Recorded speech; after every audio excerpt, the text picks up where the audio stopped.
BBA, BCA, BCom computer కోర్సులో 100% placement లభించే ఏకైక డిగ్రీ కాలేజ్ కూకట్పల్లిలోని I3 డిగ్రీ కాలేజ్ 8367215215. నమస్తే రమగారు. నమస్తే జయ. రమగారు, మానవ జన్మ దీనికి సార్థకత ఏంటి?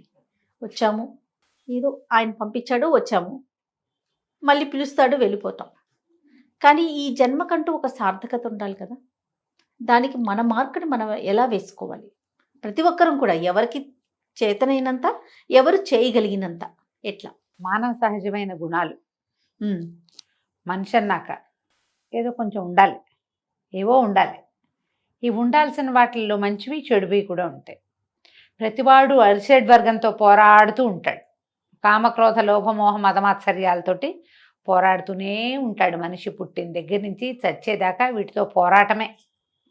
ఈ పోరాటంలో గెలుపొందుతూ తమవైన కొన్ని సుగుణాలని బాగా ప్రభావవంతంగా వాటిని ముందుకు తీసుకెళ్ళి తమ ముద్రని తమ చుట్టూతా ఉన్న సమాజం మీద వేయగలిగిన వాళ్ళు జీవన సాఫల్యం లభిస్తుంది. జీవితానికి సార్థకత అది.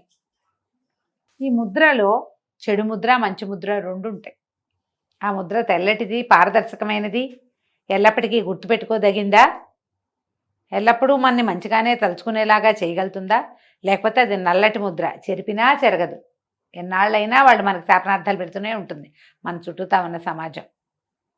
చచ్చాడు కానీ లేకపోతే నా చేతిలో చచ్చేవాడు, ఇలాంటి మాటలు అంటారు. మనం అది చేస్తామా, ఇది చేస్తామా? ఇది మనం ఆలోచించుకోవాలి. ఇదేంటంటే రోజువారీ నేను నా ముద్రని సమాజం మీద వేయాలి, నేను వెళ్ళిపోయా కూడా నా పేరు మంచిగా తలుచుకోవాలి, నేను ఎప్పటికీ నా కీర్తి చంద్రికలు విశ్వవ్యాప్తంగా ఉండాలి. ఇవన్నీ ఆలోచించం జయ. మనం ఎలా మనని భగవంతుడు పంపించాడు, భగవంతుడు పిలుచుకుంటాడు అనే విషయాన్ని గ్రహించకుండా మన నాటకం మనం ఆడుకుంటూ పోతాం. ఈ ఆడే నాటకంలో నా వల్ల నేను ఒక మంచి అద్భుతమైన ముద్ర వేస్తాను, రేపు కూడా నేను ఉంటాను, అవన్నీ ఆలోచించరు. ఆలోచించకుండా జీవించేస్తూ ఉంటాం. తెల్లారిందా, తిన్నామా, పడుకున్నామా, లేచామా, మళ్ళీ తెల్లారి ఇదే గోల. ఇందులో మళ్ళీ మనకి సంపాదన కోసము, జీవితం కోసము, సంసారం కోసము, ఫ్యామిలీ కోసము, జీవిక రోజువారీ తిండి తిప్పలు వీటి కోసము, భవిష్యత్ తరాలకు సరిపడా సంపాదించడం కోసము, ఇదే కాకుండా నా మాటే గెలిపించుకోవటము, నేనే ముందుండటము, నాకు నచ్చేలా ఉండటము, నాకు నచ్చిందే చేయటము, నేను అనుకున్నదే జరగటము, ఇవన్నీ రటన ఉంటుంది ప్రతి వాళ్ళకి. అది ఉంటుంది, ఇది ఉంటుంది. చిన్న జీవితం వాడికి బతకటం కోసం, పెద్ద జీవితం వాడికి తను కింగులా ఉండటం కోసం, దీనికోసమై పోరాడుతూ ఉంటాం. చిన్నదానికి చిన్న పోరాటం, పెద్దదానికి పెద్ద పోరాటం. వీళ్ళేమో హాయిగా ఉన్నారని అనుకోకర్లా, మనం వీళ్ళకి ఉంటాయి పోరాటాలు, వాళ్ళకి ఉంటాయి. ఈ పోరాటంలో పడి రేపు మన తర్వాత మనం ఇక్కడ ఉంటామా లేదా అవి ఏవి ఆలోచన అసలు చేయము. మనం ఇలాగే తోచక మాట్లాడుకునే మాటలు అప్పుడు చెప్పుకుంటాము, స్పీచుల్లో చెప్పుకుంటాము. పెద్దవాళ్ళు ఎవరైనా మాట్లాడేటప్పుడు ప్రవచనకర్తలు నీదైన ముద్ర వేయి, నీ తర్వాత కూడా నువ్వు చిరంజీవిగా ఉండాలి అని మాట్లాడతారు, చెప్తారు. ఎవరైనా చనిపోయిన వాళ్ళ గురించి మాట్లాడుకునేటప్పుడు మనం వింటాము, ఆహా వీటి చచ్చి కూడా ఎంత మంచి పేర్లతో ఉన్నాడు, మనం కూడా ఇలాగే చెయ్యాలి అని ఒక వాక్యం వస్తుంది బ్రెయిన్లోకి. తెల్లారేక అన్నిటితో పాటు అది కూడా పోతుంది. అవి గుర్తుండవు. జీవితం ఒక పోరాటంగా వెళ్తూ ఉంటుంది. దీంట్లో నువ్వు సరైన పని చేస్తే నీ ముద్ర ఆటోమేటిక్గా ఉంటుంది. ఏమిటి ఆ సరైన పని? ఒకటి కళలు అవి ఉంటే, లలిత కళలు, ఫైన్ ఆర్ట్స్, వాట్లల్లో బాగా ముందుకెళ్ళటం. వీళ్ళు ఉండిపోతారు. రససిద్ధులైన కవీశ్వరులు వాళ్ళకి యశక్కాయాలకి ఎటువంటిది భర్తృగారు చెప్పారు, నాస్తి తేషాం యశక్కాయే జరామరణజం భయం అని. జయంతి తే సుకృతినో రససిద్ధాః కవీశ్వరాః నాస్తి తేషాం యశక్కాయే జరామరణజం భయం అని. కొంతమంది కవులో లేకపోతే ఇలా గాయకులని, వైతాళికులని, వీళ్ళంతా ఏంటంటే వాళ్ళు జయిస్తారు ఎప్పటికీ కూడా. రససిద్ధి కలిగిన వాళ్ళు, అద్భుతాలు సాధించిన వాళ్ళు, వాళ్ళ తాలూకు కీర్తికి జరా లేదు, మరణము లేదు. అంటే వృద్ధాప్యము రాదు, మరణము రాదు. ఎప్పటికీ వాళ్ళు ఈ ప్రపంచంలో ఉండిపోతారు. బాలసుబ్రహ్మణ్యం గారు 2 సంవత్సరాల క్రితం గతించారు. ఆయన కంఠం చెవిన పడని రోజుందా మనకి? ఘంటసాల గారు ఎప్పుడో 25-30 సంవత్సరాల క్రితం గతించారు. ఆయన్ని తలుచుకోకుండా ఉంటున్నావా మనం? ఇప్పుడు వాళ్ళంతా అట్లా తమదైన రంగంలో తమదైన ముద్ర సాధించి ఉంచారు. ఎప్పటికీ వాళ్ళని తీపి జ్ఞాపకాలు, వాళ్ళ మంచి గుర్తులు అద్భుతమైనవి గుర్తుంటూనే ఉంటాయి. ఈ రససిద్ధులైన వాళ్లే కాకుండా టీచర్లు, మనలాగా మాట్లాడేవాళ్ళు, ప్రవచనకర్తలు, గురువులు, వీళ్ళందరూ కూడా ఎల్లప్పటికీ గుర్తుంటూనే ఉంటారు. వాళ్ళ దాంట్లో వాళ్ళు ముద్ర వేస్తారు. ఒక ఆఫీస్లో పనిచేస్తున్నాం, మంచి పేరు తెచ్చుకుంటాం. ఇదివరకు ఒక ఆయన ఉండేవారు, ఆయన చాలా బాగా చేసేవారు అంటారు. ఆయన వెళ్ళిపోయినా కూడా అవును కదా, మా తాత చాలా మంచివాడు, మాకు అందరికీ అన్ని ఏర్పరిచి పెట్టాడు అని చెప్పుకుంటాం. ఫ్యామిలీలో కూడా మన ముద్రలు ఉంచుకోగలుగుతాం. ఇప్పుడు ప్రతి వాళ్ళు రససిద్ధులే కాలేకపోతాం, కానీ మనమున్న సమాజంలో మనని తిట్టి చీదరించుకుని అసహించుకుని మన పేరు పెట్టుకోవడానికి కూడా ఇష్టం లేని స్థితులు కల్పించుకోకూడదు. ఒక మనిషి జీవితానికి సాఫల్యం ఏంటంటే మరణించిన తర్వాత కూడా అదే మర్యాదతో అతని పేరుని తీసుకుంటూ ఉంటే, ఒకళ్ళైనా కనీసం ఒకరు బ్రతికుండగా ఏ మర్యాదని పొందాడో ఆ మర్యాదని మరణానంతరం కూడా పొందగలిగితే అది జీవితానికి సాఫల్యం. మనుషుల జీవితాలు అందుకు కావాలి. అవును, మనం ఏదో బతికాం ఉన్ననాళ్ళు ఏదో మన ఏడ్చాం లిచకపోయాం కాదు, అది కాదు. దానివల్ల ఏ సఫలత లేదు. అంటే చచ్చిపోయాక మనకి ఎలా తెలుస్తుందండి అని అనిపిస్తుంది కదా.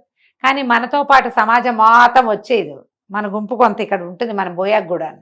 వాళ్ళకి తలవంపులు చిన్నతనము కలిగించకూడదు. నువ్వు ఇప్పుడు వేరే వారి గొప్పతనం మనం ఎలా వింటున్నామో ఈ భూమి మీద, రేపు మనం వెళ్ళిపోయాక మన గురించి అట్లానే వింటారు కదా. అంటారు, వినాలి.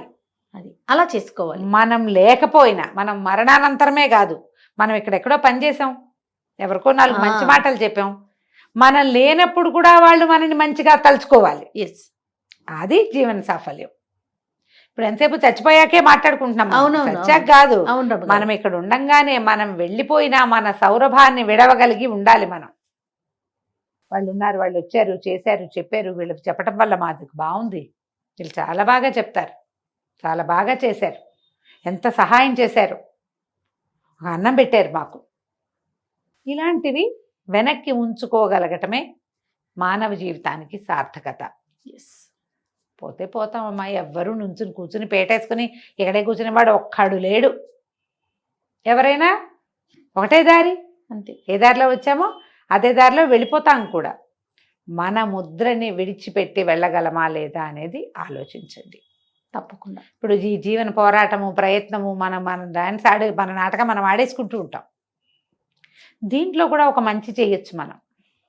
ఈ నాటకంలో ఎప్పుడు మంచి చేసే, సహాయం చేసే, ఒక మంచి మాట ఆడగలిగే అవకాశం ఎప్పుడు వచ్చినా దాన్ని తీసుకోండి ఖచ్చితంగా. మన జీవితంలో మనం వెళ్ళేటప్పుడు ఎన్నో పొరపాట్లు, తప్పులు, ఇతరులను ఇబ్బంది పెట్టడము, ఎవరో ఒకళ్ళని ఇరుకున పడేయటము, బాధ పెట్టడము, ఏ సహాయము చేయకుండా వెళ్ళిపోవాల్సి జరుగుతూనే ఉంటాయి. అవుతాయి, మన మనుషులం కదా, జరుగుతుంది ఇట్లా. కానీ దీంట్లో కూడా ఎప్పుడైనా మనకి సహాయం చేయాల్సిన అవసరం వస్తే దాన్ని తీసుకోండి. అది మానద్దు. అది మనని మన వెనకాల నుంచోబెడుతుంది తప్పకుండా. ఆ నుంచుతేనే మానవ జీవితానికి సార్థకత. మనిషి అయి పుట్టినవాడు ఎవడైనా సరే ఇతరులకి సహాయపడాలి. భగవద్ధ్యానం చేయటము, ఇతరులకి సహాయపడము, మనం ఏ భూమి మీద పుట్టామో ఆ భూమికి కొంత మేలు చేయటము, ఎంతో కొంత, ఇవి అవసరం.